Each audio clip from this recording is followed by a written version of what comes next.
Just play with me. Just imagine you got 5,000 friends on Facebook right now, maxed out, and they're all network marketers. Or let's even say you got 1,000, but 4,000 of them are network marketers. Now, what you need to do is you need to start creating content for network marketers. You are now a marketer. You are simply finding content that would benefit them.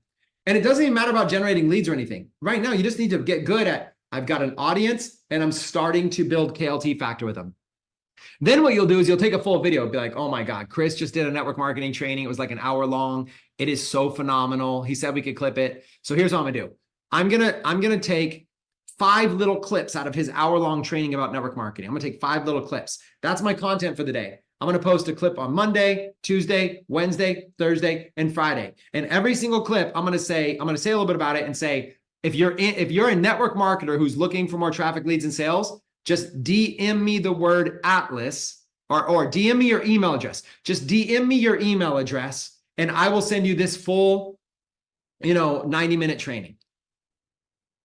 You know what I'm saying? So you chop it up. Maybe you chop out 10 little sections that are really good. Now you got content for 2 weeks and you got the full content you're using as a lead gen. You take the email, you put it into high level onto a MLM leads list. And now, boom, it automatically fires off the full training right in their email. And that full training is hosted on video funnels, just embedded. And then boom, sends them right into Atlas for $100 a month where they can learn everything.